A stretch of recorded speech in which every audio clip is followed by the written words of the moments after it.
Hi friends, ఎలా ఉన్నారు? ఈ రోజు ప్రపంచం మొత్తంలో చాలా దేశాలు అంతరిక్షంలోకి చాలా మిసైల్స్ ను లాంచ్ చేశాయి మరియు ఆ దేశపు జెండాను పాతి వారి గౌరవాన్ని చాటుకున్నాయి. అయితే ఎప్పుడైనా అంతరిక్షం గురించి చర్చ వస్తే అన్నిటికంటే ముందుగా చంద్రుడిపై మొదటగా కాలు పెట్టిన వ్యక్తి నీల్ ఆర్మ్స్ట్రాంగ్ గుర్తుకు వస్తారు. మన అందరికీ ఈ విషయం తెలుసు. అదేంటంటే 16 జూలై 1969 నాసా ద్వారా లాంచ్ చేయబడిన అపోలో 11 మిషన్ను విజయవంతంగా మిషన్ని కంప్లీట్ చేసి ఒక చరిత్రను సృష్టించింది. కానీ మనలో చాలా మందికి తెలియని విషయం ఏమిటంటే చంద్రుని మీద అడుగుపెట్టే ఈ ప్రయాణం అనేది ఎన్నో అపాయాలతో నిండి ఉంది. సో ఈ వీడియోలో మనం అపోలో 11 మిషన్ లో పంపించిన ఆస్ట్రోనాట్స్ గురించి తెలుసుకోబోతున్నాం. దీని గురించి ఈ రోజు వరకు కూడా చాలా మందికి తెలియదు. ఇవాల్టి వీడియో చాలా ఇంట్రెస్టింగ్ గా ఉండబోతుంది. కాబట్టి ఈ వీడియో ఎక్కడ స్కిప్ చేయకుండా పూర్తిగా చూడండి. మరి ఇంకెందుకు ఆలస్యం, లేట్ చేయకుండా వీడియోలకైతే వెళ్ళిపోదాం. Let's get into start our video.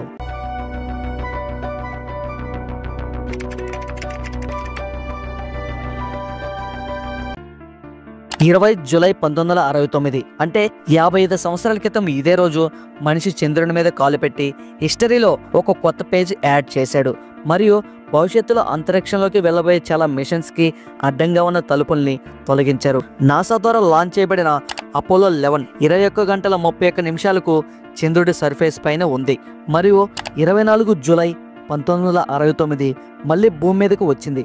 మనలో చాలా మందికి కేవలం ఈ కథ మాత్రమే తెలుసు.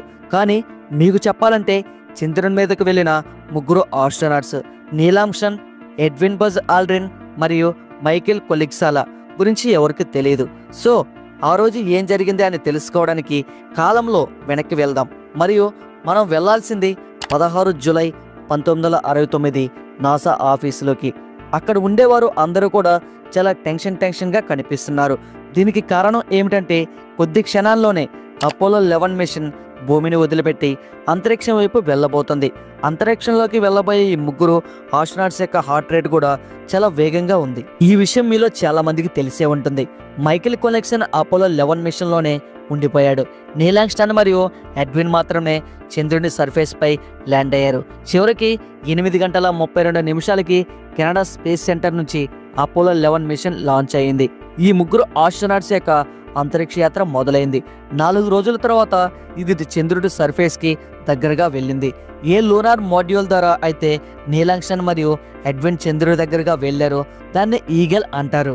ఎప్పుడైతే అందరికీ అంత ప్లాన్ ప్రకారం జరుగుతుంది అనిపించిందో అప్పుడు నీల్ ఆర్మ్స్ట్రాంగ్కి తెలిసింది ఏంటంటే ఈగల్ అనుకున్న సమయం కంటే 4 సెకండ్ల ముందుగా ప్రయాణిస్తుందని.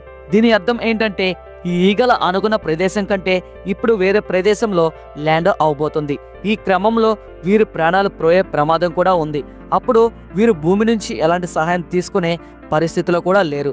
ఈ అంతరిక్షయానానికి మరియు చంద్రునికి మధ్య దూరం కేవలం కొన్ని కిలోమీటర్లు మాత్రమే ఉంది. ఈ ఆస్ట్రోనాట్స్ ఈ సమస్య నుంచి బయటపడేలోపే ఇంకో సమస్య వచ్చి పడింది. Apollo guiding computer. ఎందుకంటే ఇది చాలా అవసరం. ఇది ఒక్కసారిగా ఎర్రర్ కోడ్ 1202ను చూపించడం మొదలుపెట్టింది. అయితే ఈ ఎర్రర్ కోడ్ అంటే ఏమిటి, ఈ ఎర్రర్ కోడ్ ఎందుకు వచ్చింది అని ఏ ఆస్ట్రోనాట్ కూడా ఐడియా లేదు. నీల్ ఆర్మ్స్ట్రాంగ్ వెంటనే ఈ ఇన్ఫర్మేషన్ భూమి మీద ఉన్న వాళ్ళకి చెప్పారు. కానీ వాళ్ళు ఏం చెప్పారంటే ఈ ఎర్రర్ కోడ్ని ఇగ్నోర్ చేసి మిషన్లో ముందుకు వెళ్ళమని చెప్పారు. అయితే తర్వాత ఏం తెలిసింది అంటే ఇది రాడార్ సిస్టమ్ నుంచి చాలా ఎక్కువ కామెంట్స్ రావటం వల్ల కంప్యూటర్ సిస్టమ్ ఓవర్లోడ్ అయ్యి ఈ ఎర్రర్ కోడ్ను డిస్ప్లే చేసింది అని. ఒకవైపు ఈ ఎర్రర్ కోడ్ మరియు మరోవైపు చంద్రుడిపై ల్యాండింగ్. నీల్ ఆర్మ్స్ట్రాంగ్ ప్రశాంతంగా భయపడకుండా కంట్రోలర్స్ ని తన చేతిలోకి తీసుకున్నాడు మరియు ఎక్కడైతే అందరూ సేఫ్గా ఉంటారో అలాంటి ప్రదేశంలో ల్యాండ్ చేయాలి అనుకున్నాడు. 20 జూలై 1969 8 గంటల 15 నిమిషాలకు ఈగల విజయవంతంగా చంద్రుడిపై సేఫ్గా ల్యాండ్ అయింది. నీల్ ఆర్మ్స్ట్రాంగ్ ఈ ఏరియాకి ట్రాంక్విలిటీ బేస్ అని పేరు పెట్టారు. ఈగల్ నుంచి బయటకు వచ్చి చంద్రుడి మీద మొదటగా నీల్ ఆర్మ్స్ట్రాంగ్ కాలు పెట్టారు మరియు అమెరికా జెండాను చాలా గౌరవంతో ఎగరవేశాడు.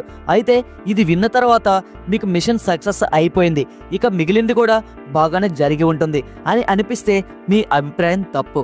అప్పుడు వీరికి కూడా బాగానే ఉంది అనిపించి భూమి మీదకు తిరిగి ప్రయాణం మొదలు పెడదాం అనుకున్నారు. కానీ సరిగ్గా ఇలా అనుకునేసరికి అక్కడ ఏం జరిగిందంటే మీరు విన్న తర్వాత ఖచ్చితంగా ఆశ్చర్యపోతారు. జెండా పాతిన తర్వాత వారు తిరిగి వస్తున్నప్పుడు వారికి అనిపించింది ఏంటంటే ఇక మనం భూమి మీదకి ఖచ్చితంగా వెళ్ళలేమో అని, ఇక మనం చంద్రుడి పైన ఉండిపోవాల్సి వస్తుందేమో అని.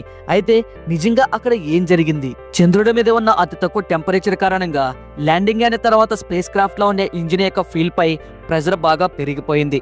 అంటే అందులో ఉండే ఫీల్ గడ్డకట్టుకుపోయింది. ఇన్ఫాక్ట్ నాసా కూడా వారి ఆస్ట్రోనాట్స్ కి ఈ కమాండ్స్ ని ఇవ్వబోయింది. అదేమిటంటే పరిస్థితి చేయి దాటిపోకముందే వారు స్పేస్ క్రాఫ్ట్ తో అక్కడి నుంచి తప్పించుకోవాలని. అయితే ఈ ప్రెజర్ ఎంతలా పెరిగిపోయిందంటే ఈ స్పేస్ క్రాఫ్ట్ ఏ క్షణంలో అయినా బ్లాస్ట్ అయ్యే అవకాశం ఉంది. జస్ట్ ఒక్కసారి ఇమాజిన్ చేసి చూడండి. నిజంగా ఒకవేళ అలా జరిగి ఉంటే వీరు తిరిగి భూమి మీదకి రావడంలో సక్సెస్ అయ్యేవారా? అయితే మనం ఇది వీరి అదృష్టం అనుకున్నా ఇంకేది అనుకున్నా ఇక్కడ ఒక ఆశ్చర్యం కలిగించే విషయం జరిగింది. కొంత సమయం తర్వాత ఆ గడ్డగట్టిన ఐస్ మెల్ట్ అవడం స్టార్ట్ అయింది. దీనివల్ల మళ్ళీ ఫీల్ పై ప్రెజర్ నార్మల్ అయిపోయింది. గంటన్నర పాటు చంద్రుడి మీద బాగా తిరిగిన తర్వాత మరియు స్పేస్ క్రాఫ్ట్ కి వచ్చిన ఈ సమస్య తీరిన తర్వాత వీళ్ళు అందరూ ప్రశాంతంగా శ్వాస తీసుకున్నారు. అయితే దీని నుంచి బయటపడిన వెంటనే ఇంకో సమస్య వచ్చి పడింది. అదేంటంటే స్పేస్ క్రాఫ్ట్ లో ఒక భాగంగా ఉన్న స్విచ్ విరిగి కింద పడిపోయింది. దీని కారణంగా సర్క్యూట్ బ్రేక్ డౌన్ అయిపోయింది. దీనివల్ల పవర్ మొత్తం ఆఫ్ అయిపోయింది. అక్కడ బాగా వెతికిన తర్వాత ఎడ్విన్ కి ఒక స్విచ్ అయితే దొరికింది. కానీ దానిని ఫిక్స్ చేయడం ఇప్పుడు అతిపెద్ద టాస్క్ గా మారింది. ఎందుకంటే వారికి ట్రైనింగ్ సమయంలో దీని గురించి ఎవరూ చెప్పలేదు. ఎందుకంటే ఎవ్వరు కూడా ఇలా జరుగుతుందని ఊహించలేదు. ఆల్డ్రిన్ ఈ సమస్య నుంచి బయటపడడానికి చాలా ప్రయత్నించాడు. కానీ ఎలాంటి పరిష్కారం కనిపించకపోయేసరికి వారు తమ సొంత తెలివిని ఉపయోగించడం మొదలుపెట్టారు. వారు ఏ ప్లేస్ నుంచి అయితే స్విచ్ ఇరిగిపోయిందో దాని ప్లేస్లో ఒక పెన్ని ఉంచారు. 6 గంటల పాటు ప్రయత్నించిన అవ్వని పనిని ఒకే నిమిషంలో ఒక పెన్ చేసి చూపించింది. ఇప్పుడు సమయం ఆసన్నమైంది. తిరిగి వీరు భూమికి ప్రయాణం మొదలుపెట్టారు. ప్లాన్ ఏంటంటే కొలంబియా విమానం ద్వారా వారు తిరిగి భూమి మీదకి రావాలి. అందులో 2 మాడ్యూల్స్ ఉన్నాయి. వాటిలో ఒకటి కమాండ్ మాడ్యూల్, ఇందులో ఆస్ట్రోనాట్స్ ఉంటారు. 2 సర్వీస్ మాడ్యూల్, ఇందులో చంద్రుడి నుంచి తీసుకొచ్చిన మిగిలిన విమానం యొక్క సామాన్లు ఉంటాయి. కొలంబియా భూమి మీదకి రాగానే ఈ 2 వేరు దిశల్లో వెళ్లాల్సి ఉంటుంది. ఎందుకంటే 2 ఒకదానితో ఒకటి ఢీకొని క్రాష్ అవ్వకుండా ఉంటాయని. కానీ ఇక్కడ వీరి లక్ అనేది వీరికి ఇంకో దారిని చూపించింది. 2 మాడ్యూల్స్ వేరు డైరెక్షన్లో కాకుండా 2 కూడా ఒకదాని వెనక ఒకటి వేగంగా దూసుకొస్తున్నాయి. ఒకవేళ ఈ 2 ఇంకా దగ్గరగా వచ్చి ఉంటే ఆకాశంలో ఒక పెద్ద బ్లాస్ట్ జరిగే ఉండేది. కానీ ఇంత వేగంగా ఒకదాని వెనక ఒకటి వస్తున్నా కూడా వాటికి అసలు ఏమీ జరగలేదు. అవి 2 ప్రశాంతంగా పసిఫిక్ మహాసముద్రంలో 24 జూలై 1969 ల్యాండ్ అయ్యే మిషన్ ని విజయవంతం చేశారు. మనం ఎప్పుడైనా ఈ మిషన్ గురించి మాట్లాడుకున్నప్పుడు మైండ్లో ఈ 3 ఆస్ట్రోనాట్స్ గురించి కాకుండా కేవలం నీల్ ఆర్మ్స్ట్రాంగ్ గురించి మాత్రమే అనుకుంటాం. కానీ మీకు చెప్పాలంటే ఈ మిషన్ సక్సెస్ అవడం వెనుక కేవలం నాసా మాత్రమే కాకుండా ప్రపంచంలో 40,000 మంది చేసిన కృషి దాగి ఉంది. అయితే ఇంకో విషయం ఏమిటంటే అపోలో 11 మిషన్ యొక్క సక్సెస్ఫుల్ స్టోరీ ఇంటర్నెట్లో ఉంది.